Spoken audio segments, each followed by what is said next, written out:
Welcome. मेरा नाम doctor Zeeshan Ahmad है और मैं चरक हॉस्पिटल के ENT डिपार्टमेंट को हेड करता हूँ। हमारा डिपार्टमेंट एक कॉम्प्रिहेंसिव डिपार्टमेंट है जिसके अंदर सभी प्रकार के ट्रीटमेंट्स होते हैं, डायग्नोसिस होती है। तो जिसके अंदर बेसिक सारी जितनी भी ENT डिजीज़ेज़ होती हैं जो कि एक ENT सर्जन नॉर्मली कवर करते हैं वो हमारे यहाँ कवर होती हैं। जैसे ईयर की हो गई, नोज़ की हो गई प्रॉब्लम्स, थ्रोट की प्रॉब्लम्स हो गई, नेक की प्रॉब्लम्स हो गई, और एक आपने रिसेंटली सुना होगा स्कल बेस।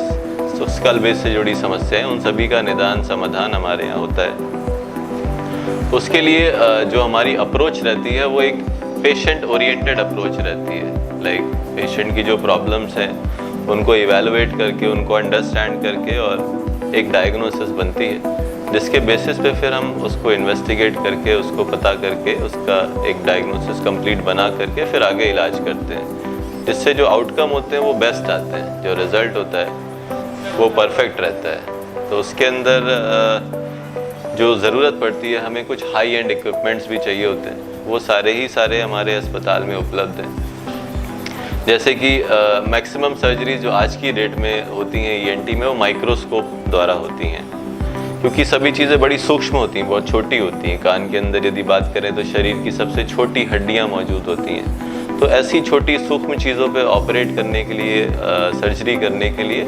माइक्रोस्कोप की आवश्यकता होती है। तो हमारे अस्पताल में कार्ल ज़ाइस जो कि जर्मनी से इम्पोर्ट होते हैं माइक्रोस्कोप, उसमें भी जो बेस्ट माइक्रोस्कोप होता है वो अवेलेबल है।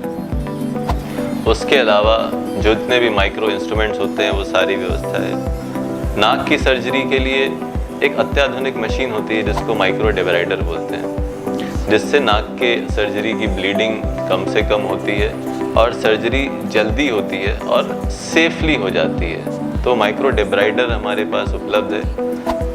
और इसके अलावा स्कल बेस की जितनी भी सर्जरीज होती हैं, जैसे किसी को CSF लीक कर रहा है या फिर कोई ट्यूमर है, साइनस का ट्यूमर है, साइनस की कोई बीमारी है या नोज़ की कोई बीमारी है, उसका भी इलाज आधुनिक तरीके से होता है। नवजात बच्चे जो कि अभी पैदा हुए हैं और यदि पता चलता है कि वो किसी कारणवश मूक बधिर हैं, उनका भी इलाज संभव है कॉक्लियर इम्प्लांट के द्वारा, जो कि हमारे विभाग में होता है।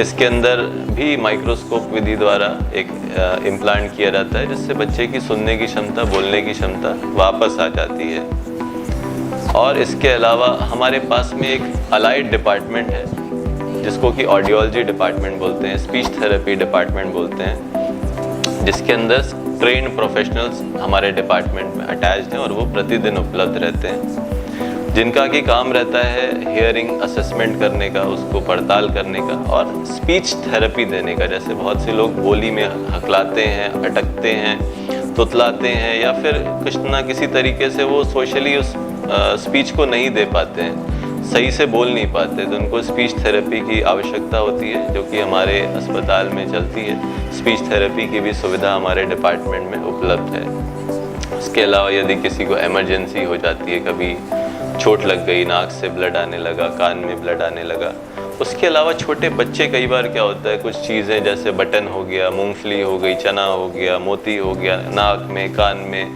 फंसा लेते हैं। कई बार सिक्का हो गया, खाने की नली में फंसा लिया, सांस की नली, मतलब इन सारी समस्याओं का, ये सारी एक इमरजेंसी होती हैं और इसको टैकल करने के लिए, इसको मैनेज करने के लिए भी हमारे यहाँ उपलब्ध हैं साधन इसके लिए, जो कि एंडोस्कोप्स होते हैं अंदर जा कर के इसको निकालने वाले, जो कि बिना वहाँ पे क्षति पहुँचाए हुए, बिना ट्रॉमा किए हुए इस कार्य को संपन्न कर सकते हैं हम लोग। और ये तो एक हाई एंड चीज़ें हो गई जो कि हम लोग अलग कर पाते हैं। बाकी जो एक नॉर्मली रूटीन में ENT में जितने भी काम होते हैं, टिम्पैनोप्लास्टी सर्जरी हो गई, टॉन्सिल्स के ऑपरेशन हो गए, एक विशेष वॉइस सर्जरी होती है जिसमें क्या होता है, यदि किसी पुरुष की आवाज़ महिला जैसी हो गई है तो उसको वापस पुरुष जैसी आवाज़ करने की व्यवस्था है।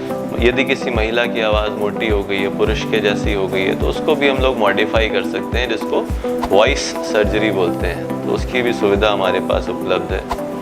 तो इन सभी चीज़ों के साथ में हमारा ध्येय यही रहता है कि मरीज़ों को सबसे बेहतर सुविधा मिल सके, निदान सही से हो पाए, डायग्नोसिस बने, उसी के बेसिस पर इलाज चले।